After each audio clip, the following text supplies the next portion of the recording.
Pronto, agora estão vendo uma tela só, é isso? Beleza, joia. Então, é assim que tinha que estar aparecendo. Vamos lá.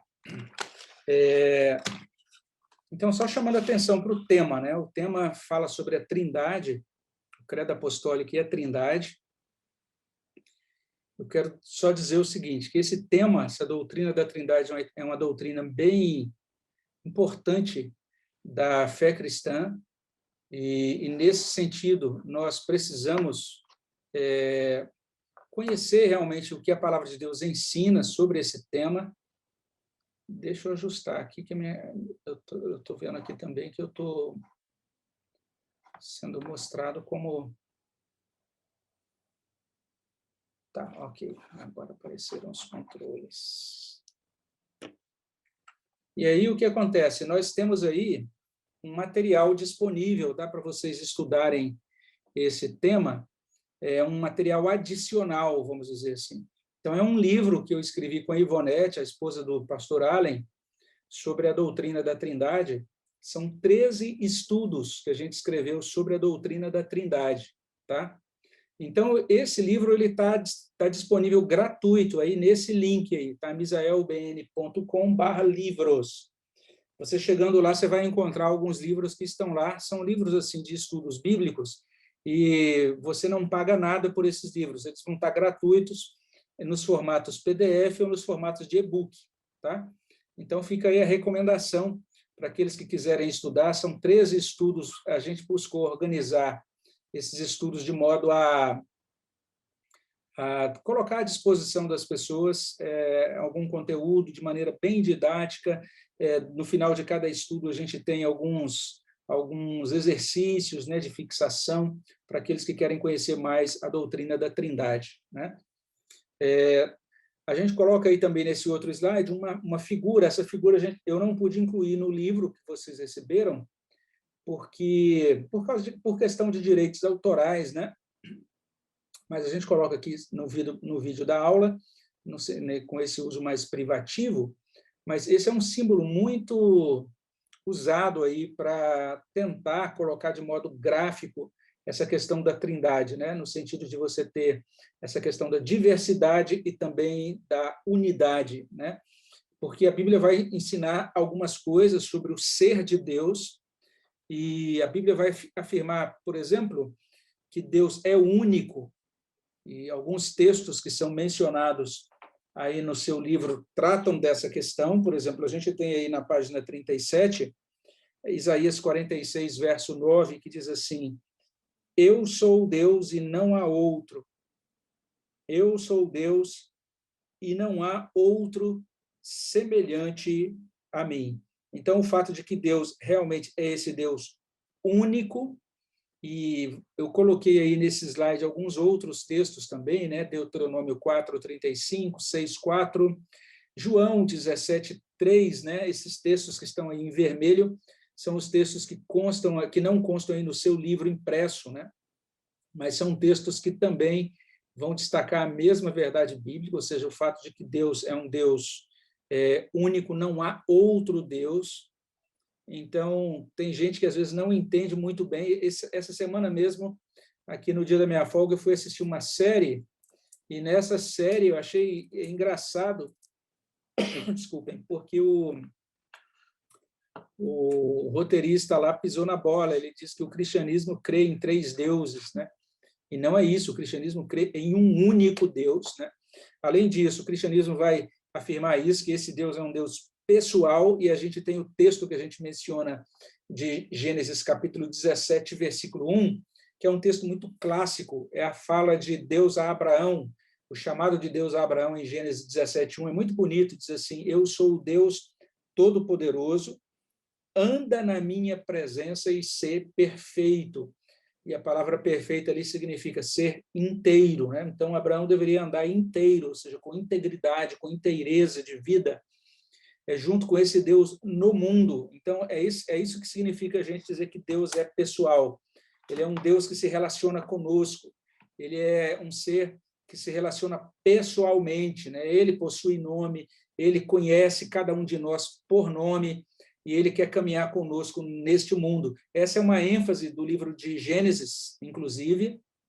Ele vai dizer lá, ele tem uma parte lá no iniciozinho, a partir do capítulo 5, que vai destacar isso, né? Que algumas pessoas andaram com Deus, e essas pessoas que andaram com Deus, elas desfrutaram da salvação de Deus e da bênção de Deus. Então, há outros textos aí, Gênesis 20, verso 1, 33, 11, que constam no slide, depois você vai ter disponível para baixar. Aliás, até isso é interessante, eu não sei se você sabe, mas na página de novos membros você pode baixar todos os slides, tá? Eles estão todos disponíveis lá para você baixar, tá?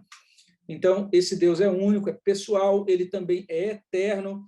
E aí, no seu livro, você tem 1 Timóteo 1,7, assim ao Rei, eterno, imortal, invisível, Deus único, honra e glória pelos séculos dos séculos. Amém. E o último aspecto é o aspecto da autoexistência de Deus. Êxodo 3,14. Disse Deus a Moisés, eu sou o que sou.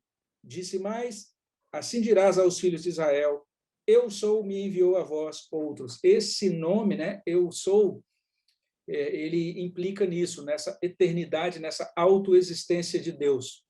O fato de que ele é por si, né? Ele não precisa de um outro ser para lhe dar felicidade ou para completá-lo, né? Ele nunca precisou de ninguém para existir, né? Ele é autoexistente. Essa é a ideia do nome sagrado de Deus, tá? A Bíblia, então, destaca isso, destaca essa autoexistência, mas, ao mesmo tempo, esse Deus único, ele é uma trindade. Esse é um diferencial desse Deus, né? Isso que distingue, vamos dizer assim, o cristianismo do judaísmo, e também é uma das outras coisas que distingue o cristianismo do islamismo. Tanto o cristianismo quanto o islamismo e o judaísmo, todas essas três religiões são religiões que afirmam que existe um único Deus, elas são monoteístas, né? Mas, dentre elas, somente o cristianismo é trinitário, somente o cristianismo afirma que Deus é uma trindade. E eu estou aqui apanhando, irmãos, com o meu mouse que travou aqui, deixa eu ver agora se ele volta, parece que voltou. Deixa eu iniciar meu vídeo, que eu estou vendo que está a minha foto ali. Tá. Então, agora a gente retorna. Então, o que significa isso, Deus como trindade, né? A gente tem uns textos no Novo Testamento que destacam bem isso, que o Deus único é, ao mesmo tempo, Pai, Filho e Espírito Santo. A gente menciona aí, em passagens aí que estão de vermelho, alguns trechos bem interessantes. Eu acho interessante, por exemplo, Mateus, capítulo 3, de 16 até 17, esse é um trecho que mostra o batismo de Jesus. Naquela ocasião do batismo de Jesus, depois vale a pena você conferir, você vai ter Jesus, que é Deus Filho, sendo batizado, e depois você tem a figura de Deus Pai, que diz, este é o meu Filho amado, né? E o Espírito Santo descendo sobre Jesus. Então, as três pessoas da Trindade são mostradas no batismo de Jesus. É bem interessante esse momento histórico, né?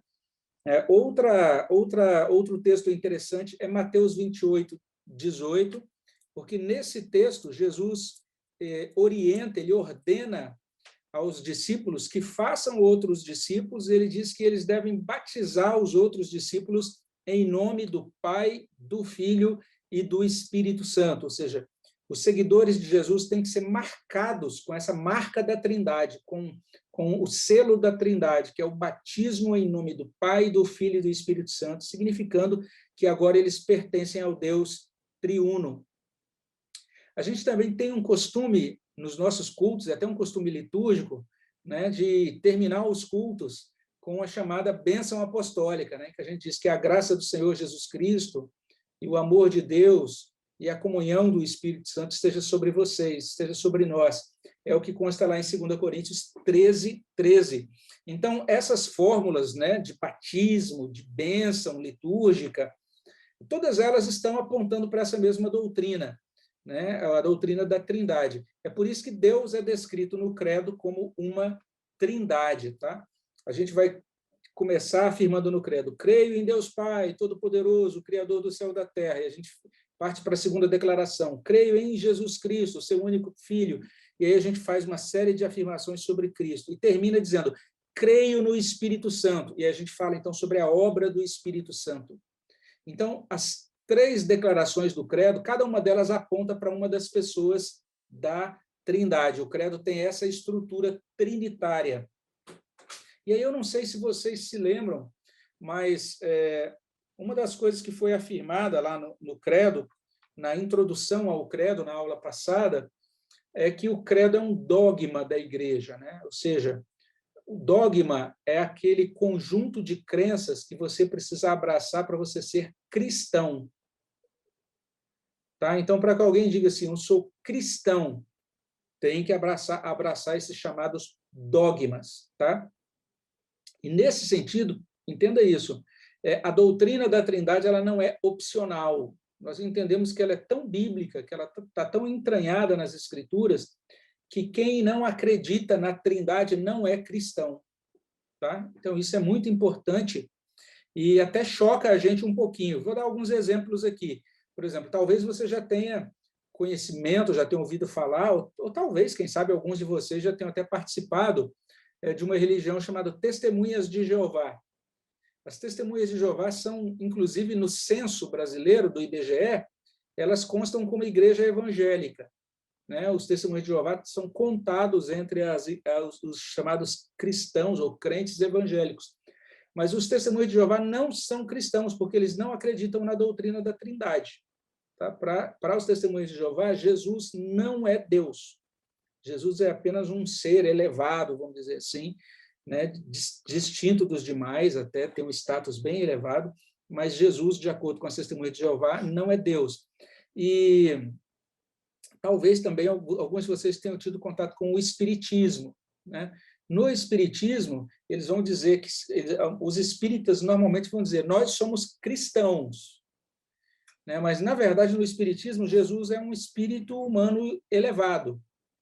Né? Ele não é Deus. No Espiritismo não existe Deus pessoal, tá, gente? Eles não acreditam em um Deus pessoal diante de quem você comparece para prestar contas. Existe um Deus impessoal e esse Deus ele gerou um sistema impessoal, como se fosse uma engrenagem mecânica, chamada lei do karma. Então, cada pessoa, quando morre, se ela fez o bem, ela reencarna numa situação melhor. Se ela fez o mal, na reencarnação, ela vai pagar o mal que fez na vida passada. Ela não comparece diante de um Deus pessoal, tá? E Jesus Cristo, nesse sistema espírita, ele é apenas um espírito elevado, que nos deu o exemplo de amor, etc. Mas ele não é Deus. Então, o espiritismo não é cristão. Por mais que pareça chocante, assim, mas que coisa, porque ele não crê na doutrina da Trindade. Né? Vamos entender um pouquinho o que significa isso quando a gente diz que o Deus único é uma trindade. A primeira coisa para a gente entender é que isso tem a ver, então, com uma relação. Como é que surgiu essa doutrina? Surgiu assim, os cristãos começaram a ler o Novo Testamento. Aí eles viram passagens como aquela que a gente viu agora há pouquinho, né? Por exemplo, o momento do batismo de Jesus, o Pai dizendo: esse é o meu filho em quem me comprazo, né? O Espírito Santo descendo sobre Cristo. Depois, as passagens do Evangelho em que Cristo chama o Pai, né? O nomeia como o meu Pai, né? Como os textos do Evangelho que diz que ele foi gerado pelo Pai. Depois, os textos que falam de Deus Pai e Deus Filhos enviando o Espírito Santo. E os cristãos começaram, então, a adorar o Deus triuno, o Deus da Trindade, esse Deus trino, já desde o início. Inclusive, eles começaram a entender desde o início, quando iam orar, que eles tinham que orar ao Pai, em nome do Filho, no poder do Espírito Santo, na dependência do Espírito Santo. Então, isso foi assim, caminhando e sendo praticado de maneira informal na igreja até o segundo século. Quando chegou no segundo século, eles disseram: nós precisamos organizar essa doutrina, porque começaram a surgir alguns ensinamentos errados sobre o ser divino, sobre a pessoa de Jesus Cristo. Surgiram algumas heresias dentro da igreja que precisaram ser corrigidas, e daí eles precisaram organizar a doutrina, e daí foi que surgiu isso que a gente chama de doutrina da Trindade. Mas o tempo todo ela está apontando para essa coisa muito dinâmica, que é essa relação que existe, por exemplo, entre o pai e o filho. Existe uma relação de paternidade, né? Inclusive essa ideia de que Jesus é chamado de o único gerado, né? O filho unigênito de Deus, está lá em João capítulo 1. O pai é mostrado como aquele que gera o filho, né? Então, é nesse sentido que a gente tem essa ideia de geração eterna. E aí o texto de Hebreus 5:5, que aparece aí na sua página 37, né? Assim, também Cristo, a si mesmo, não se glorificou para se tornar sumo sacerdote, mas o glorificou aquele que lhe disse: Tu és o meu filho, eu hoje te gerei. Essa citação, na verdade, esse texto de Hebreus 5:5 está citando o Salmo 110. Lá no Salmo 110 consta isso. Deus dizendo: Tu és o meu filho, eu hoje te gerei, né? E aí os intérpretes, né, os teólogos começaram a pensar nesse texto. E aí começaram a pensar no seguinte: quando é que para Deus é hoje? Nós somos seres do tempo, né? Então para nós existe o ontem, o hoje, o amanhã. Mas Deus, ele não está preso ao tempo. Então, diante de Deus, tudo está patente, o tempo todo. Então, quando fala hoje te gerei, na verdade está falando da geração eterna, que o filho, o tempo todo, ele é eternamente gerado pelo Pai. Existe esse movimento da Trindade, primeiro esse movimento de geração, em que o filho é eternamente gerado. Por quê? Porque no Pai, em Deus, tudo é eterno. Então, se em Deus tudo é eterno, o Filho é eternamente gerado, né? E é por isso que ele é chamado, então, de unigênito do Pai, né? O Deus unigênito que está no seio do Pai.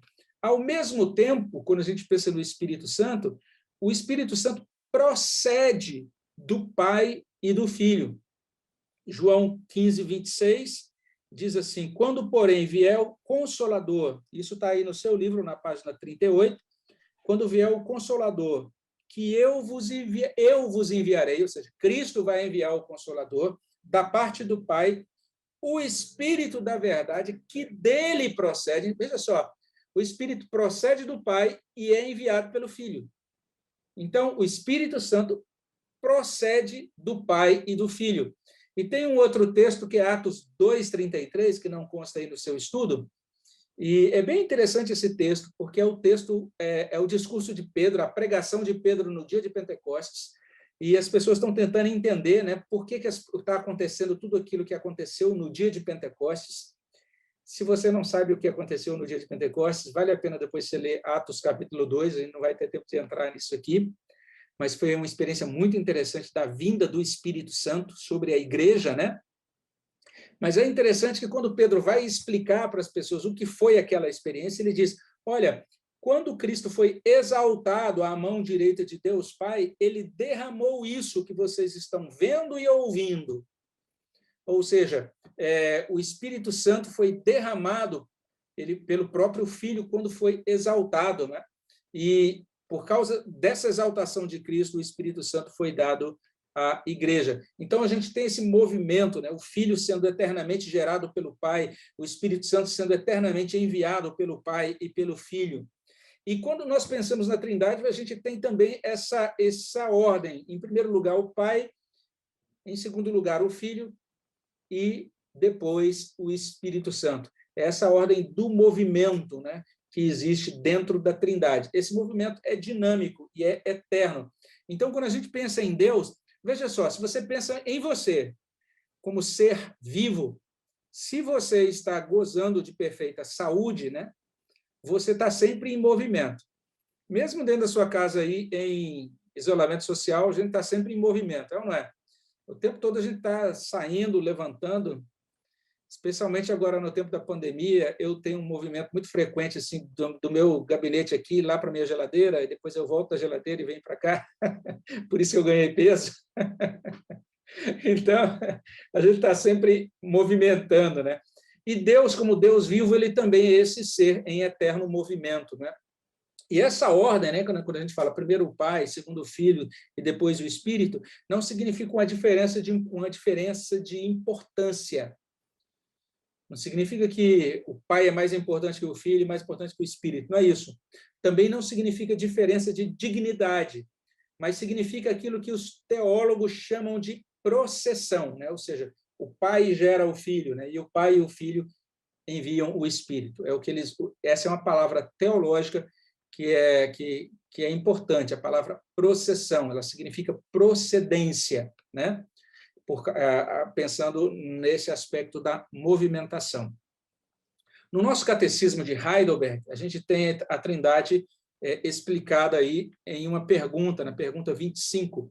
A pergunta diz assim: por que você fala de 3 pessoas, Pai, Filho e Espírito Santo, visto que há um só Deus? E a resposta: porque Deus se revelou em sua palavra de tal maneira que essas 3 pessoas distintas são o único, verdadeiro e eterno Deus. Então, veja só, isso até desafia um pouco a nossa linguagem, né? Eu, por exemplo, quando era mais novo na fé, às vezes eu dizia assim: ó, Deus é uma pessoa. Hoje eu já entendo que não é muito exato falar assim. O ideal é dizer Deus é pessoal. E esse Deus pessoal, ele é 3 pessoas, né? Ou então Deus é tripessoal. É melhor você falar assim do que dizer que Deus é uma pessoa, porque ele não é uma pessoa. A gente está falando de 3 pessoas. Essas pessoas são distintas, né? Então, é algo bem misterioso isso, né? A gente pode falar que existe uma vontade do Pai, uma vontade do Filho e uma vontade do Espírito. Você vê que Jesus fala muito sobre isso no Evangelho de João. Ele diz: o que cabe a mim aqui é cumprir a vontade do meu Pai. Né? Então, ele se submeteu à vontade do Pai. Né? Mas, ao mesmo tempo, a gente pode falar de uma vontade de Deus, a vontade do Deus triuno, que é uma vontade só. Você vê como que isso é impressionante, maravilhoso, né? Algo muito rico e muito cheio de nuances, vamos dizer assim. Existe apenas um único, verdadeiro, eterno Deus em 3 pessoas distintas. Os teólogos lutaram. A gente hoje está falando sobre isso aqui numa aula de meia hora, mas a igreja lutou durante 4 séculos para organizar essa doutrina. Não é só lá pelo século IV é que ela conseguiu, vamos dizer assim, organizar a doutrina, e ela acabou sintetizando a doutrina nessa declaração, que Deus possui uma só substância. Então, a palavra que eles encontraram melhor para tentar explicar isso foi a palavra substância. E esse Deus, em uma só substância, subsiste em 3 pessoas, né? E, a partir daí, eles começaram a dizer isso, que Deus é trino, ou então, Deus é triuno, né? Então, as 2 expressões, quando a pessoa fala sobre trindade, ou quando fala sobre triunidade de Deus, está tudo certo, é tudo a mesma coisa, tá? É o modo como eles sintetizaram isso. A segunda parte da lição vai mostrar exatamente isso, o quanto que essa trindade, essa doutrina da trindade nasceu na adoração da igreja, e ela surgiu por causa desse interesse, as pessoas queriam conhecer a Deus, né? E isso foi muito importante lá no início e continua sendo importante hoje. Nós temos hoje na nossa igreja um livrinho que a gente chama de Inário. E é um livro que vale a pena conhecer. Você tem esse Inário no site da nossa igreja em formato PDF ou em formato de e-book, tá? Mas esse Inário é bem interessante, porque se você der uma olhada, ele é classificado por tópicos, por temas, organizado de uma maneira muito cuidadosa. E os primeiros hinos desse Inário são normalmente chamados de hinos trinitários. Por que eles são chamados trinitários? Porque eles se dirigem às 3 pessoas da Trindade distintamente. A gente coloca alguns exemplos, um exemplo aí na sua página 38, não é? Por exemplo, um dos hinos do nosso Inário, ele vai trazer, é o hino número 3, ele começa dizendo assim: Eterno Pai, teu povo congregado. Na outra estrofe, ele começa assim: Jesus, aos teus pés, aos teus benditos pés sentado, né? E a terceira estrofe diz assim: ensina aos teus, Espírito Divino. Então, isso é muito cuidadoso. Esses primeiros compositores cristãos, eles se dirigiam adorando ao Pai, depois se dirigiam ao Filho, depois se dirigiam ao Espírito Santo. Eu não sei, preste atenção, se você gosta de música gospel, de música contemporânea, a pergunta que eu faço para você é a seguinte: quais cânticos espirituais atuais a gente vê isso acontecendo, né? Os poetas, os autores terem cuidado de se dirigir a Deus o Pai, depois se dirigir a Deus o Filho, se dirigir a Deus o Espírito Santo. A maioria dos cânticos atuais falam de Deus nos abençoando, da gente se sentindo bem, com Deus cuidando de nós, mas não falam de adorar a Deus o Pai, o Filho e o Espírito Santo. São corinhos muito empolgantes, até psicologicamente falando, mas eles são pobres teologicamente, eles não têm qualidade doutrinária suficiente, porque a maioria deles não se preocupa em ser trinitário, né? Então, lá no passado, os primeiros cânticos foram todos trinitários, né? E o hino 4, como a gente mostrou, né? É uma característica hoje que nem todos os compositores, então, oferecem louvor às três pessoas da Trindade, e o que a gente coloca aí no nosso estudo é que parece que a atual geração se interessa mais pelo que Deus faz, ou seja, Deus me abençoando, Deus me ajudando, Deus me amparando, Deus me caminhando comigo no mundo, do que em quem Deus é. O fato de que Deus é um, mas, ao mesmo tempo, ele é trino, né? Então, amar a Deus, propriamente dito, né? A gente tem o texto que a gente cita aí de Oséias 6:3, que diz: conheçamos e prossigamos em conhecer ao Senhor, como a alva, a sua vinda é certa, ele descerá sobre nós como a chuva serôdia que rega a terra. Então, amar a Deus por quem ele é. Isso parece que é um grande desafio para o cristianismo contemporâneo, né? Isso acontece na nossa vida, isso é muito fácil a gente entender isso se a gente pensa na nossa vida humana mesmo. Aqueles, por exemplo, que são casados vão entender muito bem isso. Quem é solteiro também, quem está buscando aí encontrar alguém, vai entender muito bem, né? Imagine que você conheça uma pessoa e essa pessoa diga para você o seguinte: olha, eu gosto muito de você por tudo que você me dá. Entende? Por que você gosta de mim? Porque você me deu um carro, você me deu uma casa, né? Você me deu, sei lá, joias. Vamos ser sinceros, é esquisito, não é? Você não vai, ninguém quer um amor assim. Você quer alguém que diga assim: eu gosto de você por quem você é. Independentemente do que você possa dar para aquela pessoa, mas por você mesmo. A pessoa vai dizer: eu gosto do jeito que você sorri, sei lá. Pode ver que isso acontece muito em filme romântico, né? O cara gosta dos seus olhos, nas músicas românticas, sempre vai ter isso, o elogio à pessoa em si, né? E à medida que a pessoa vai falando, né, do quanto ela é elevada, é admirada pela outra pessoa em si, então isso é uma verdadeira declaração de amor.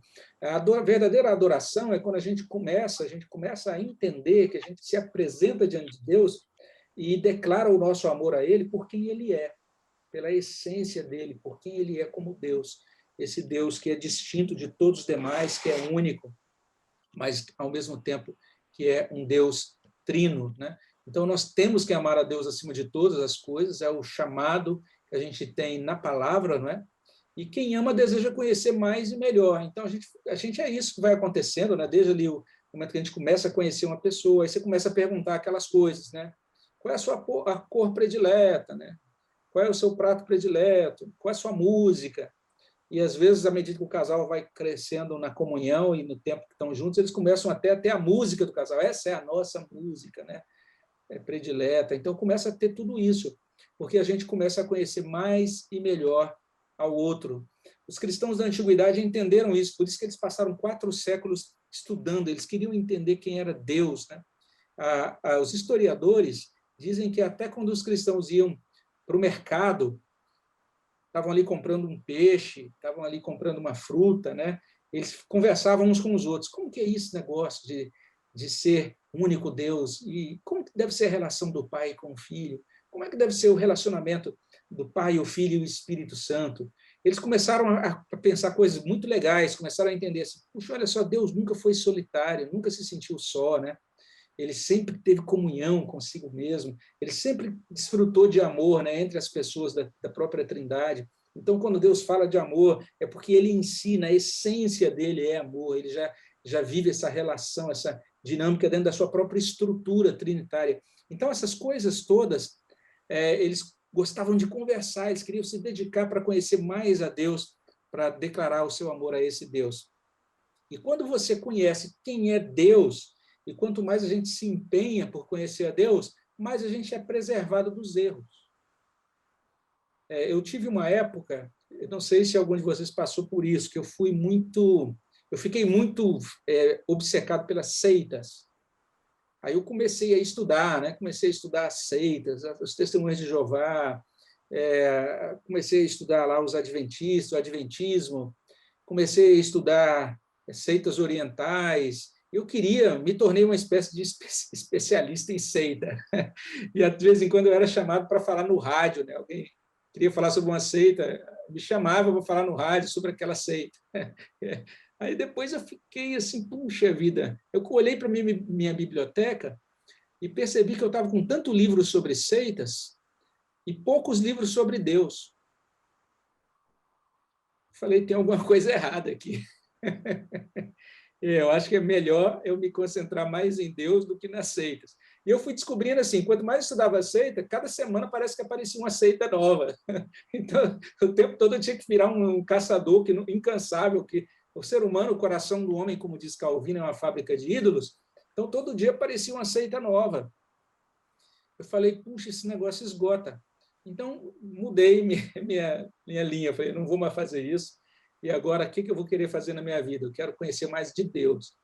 Então, foi quando eu comecei a me dedicar mais a estudar a teologia sistemática, né? Os livros que falam sobre o ser de Deus.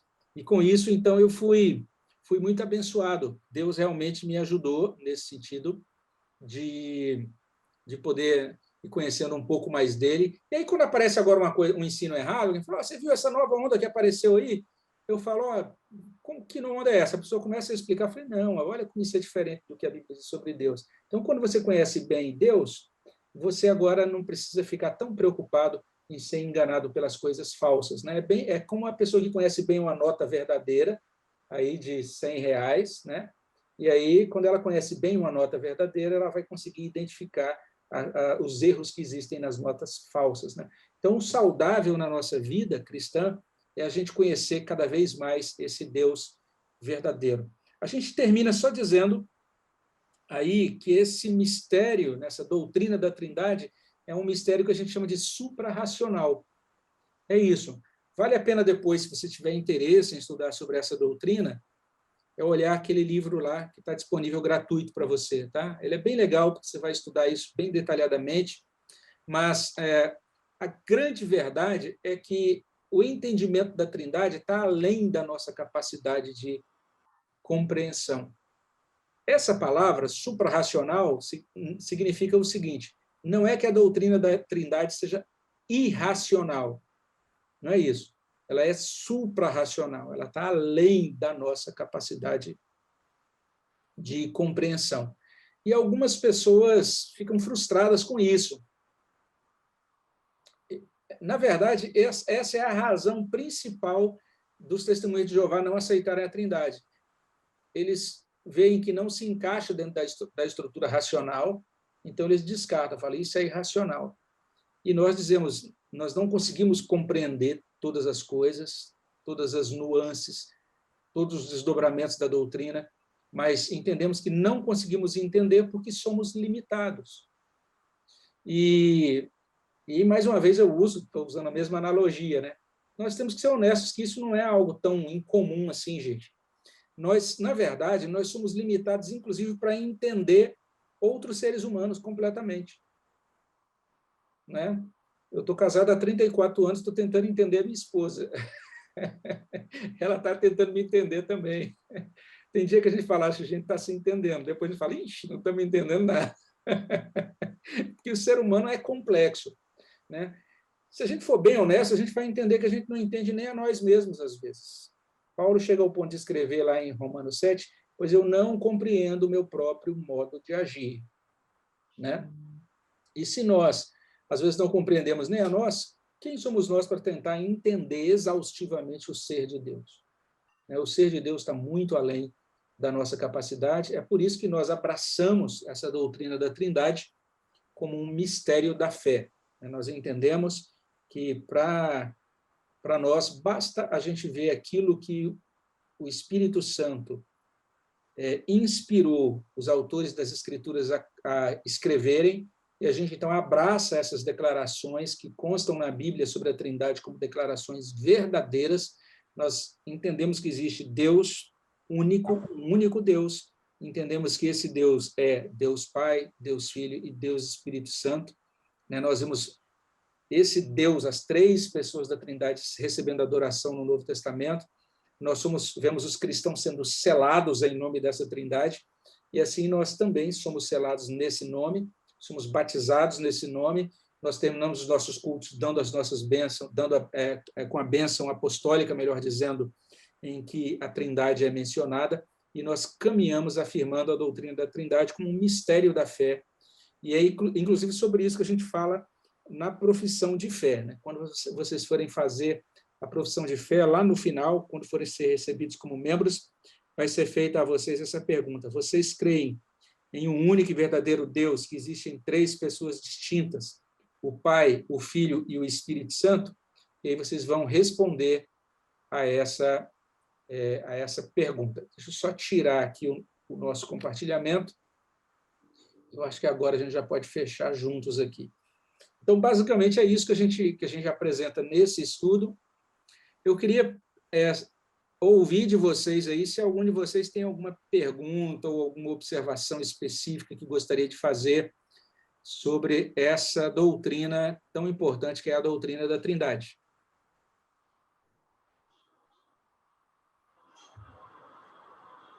Tudo bem? Então, ninguém perguntando, eu estou entendendo que vocês já sabem tudo sobre a doutrina. A gente vai fazer até um teste na próxima aula, pedir para um de vocês fazer uma pequena exposição de 15 minutos sobre a doutrina da Trindade. Estou brincando. Tá bom, gente. E aí fica essa dica, tá? Esse recurso aí que vocês têm adicional, querendo, então, baixar esse material, espero que seja útil aí para vocês, tá? Queria só saber se alguém aí veio dos Testemunhas de Jeová. Alguém já participou dos Testemunhas de Jeová antes ou não? Acho que não temos aqui. Nós já tivemos nas nossas classes irmãos que hoje são membros da igreja, que eram de lá também. Foi um ponto para eles assim desafiador eles entenderem essa questão da doutrina da Trindade. Mas hoje, graças a Deus, a gente tem muitos recursos para estudar essa doutrina, e praticamente há uma década atrás a gente não tinha praticamente nenhum livro popular, não é? Hoje a gente tem mais livros populares disponíveis. Deixa eu pegar um aqui para mostrar para vocês antes da gente orar.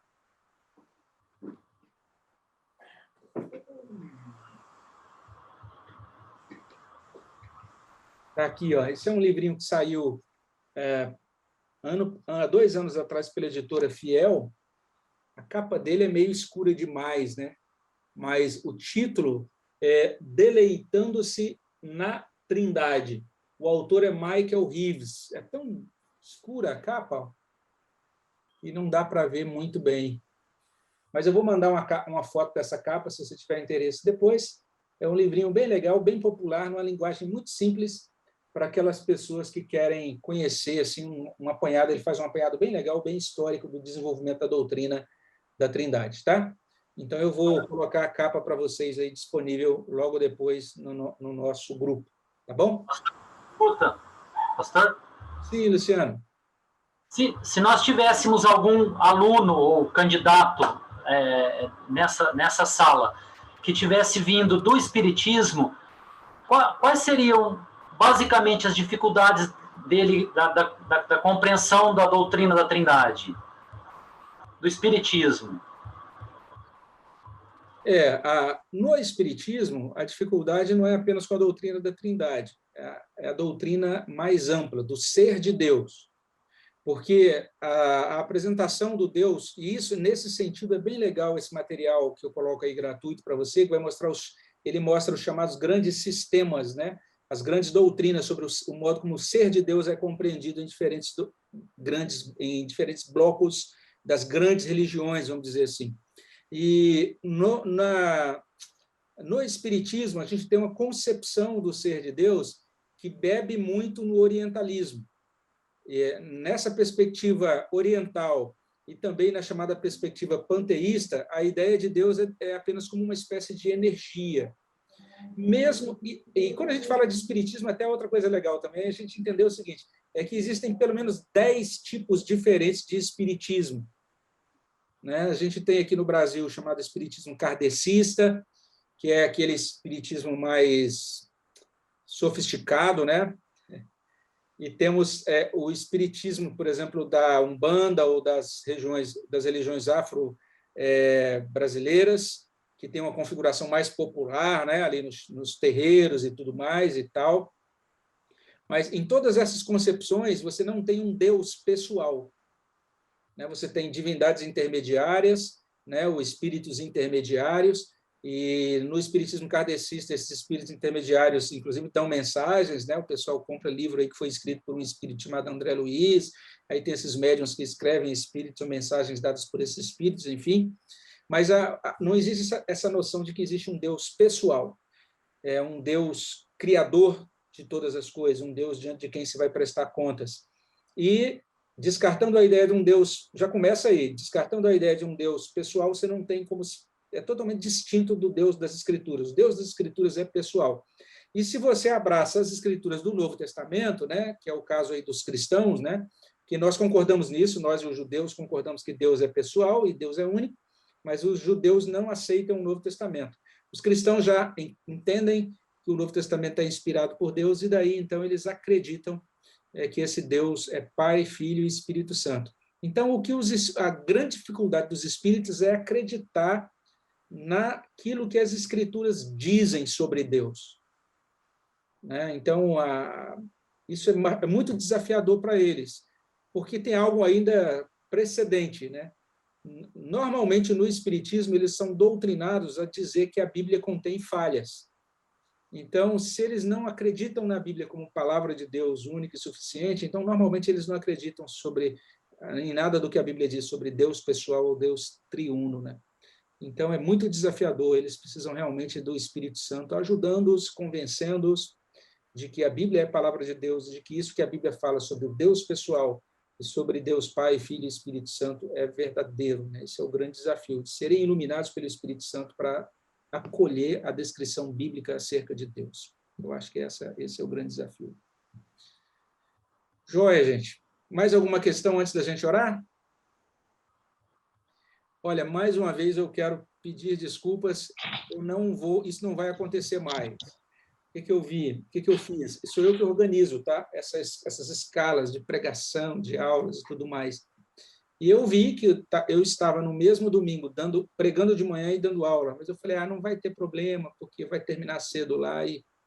Então, a partir de agora, quando eu estiver no culto da manhã, eu não vou estar dando aula para não atrasar a aula mais de vocês, tá? E vamos ver se com isso a gente consegue começar às 10h30 na semana seguinte. Tá? Me perdoem aí pelo grande atraso, mas espero que tenha ficado claro, ainda que bem rapidamente, bem resumidamente, esse ensino que a gente abraça e o fato de que o credo, ele realmente ele destaca isso, né? A crença em um Deus triuno, né? Em Deus Pai, Filho e Espírito Santo. Tudo bem? Vamos terminar, então, com a oração? Vamos orar. Ô, Lucas, queria perguntar a você se você pode fazer essa oração, pode ser? Joia.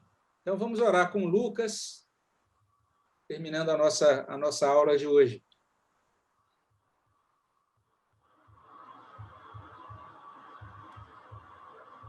Lucas, não está chegando o seu som aqui para mim. Vocês estão ouvindo, Lucas? Eu não. Veja aí, Lucas. Tenta falar alguma coisa. Não está aparecendo, Lucas. Não está saindo som. Você está com algum fone conectado? Não? Tá. Tenta falar alguma coisa aí, vamos ver se você já regularizou. Não estou ouvindo. Vocês estão ouvindo ou não? Será que ele não tem que clicar lá em alguma coisa, liberar o som? Não tá, o som dele está liberado. Lucas, então, eu vou pedir para o Luciano fazer a oração. Desculpa, tá? Agora, a próxima oração, o próximo estudo, você vai orar. Pedir para o Luciano orar, então, pode ser, Luciano? Sim.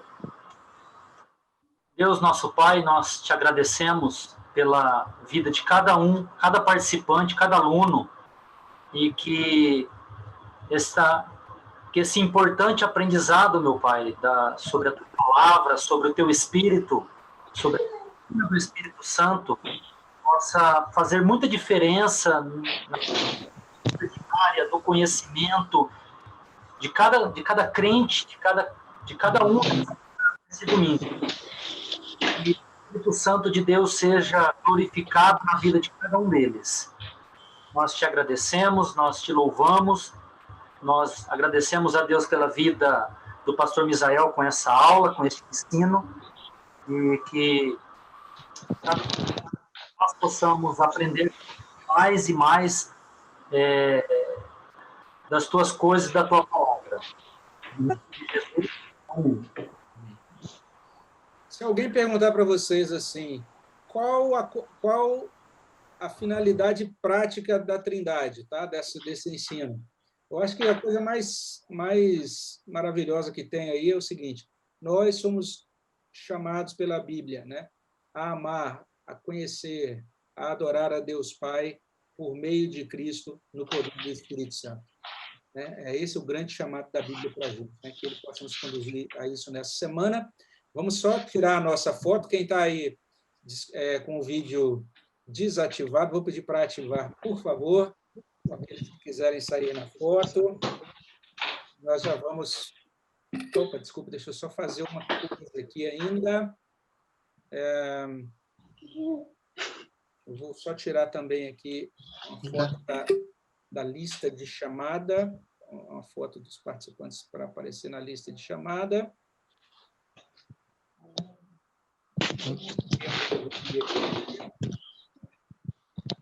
Acertar agora a tela para ficar bem legal. Nossa. Pronto, agora vai ficar jóia.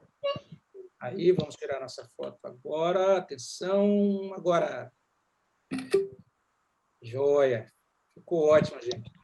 Um bom domingo aí para vocês, viu? Que Deus abençoe ricamente cada um de vocês, suas famílias aí. Um bom restante de domingo.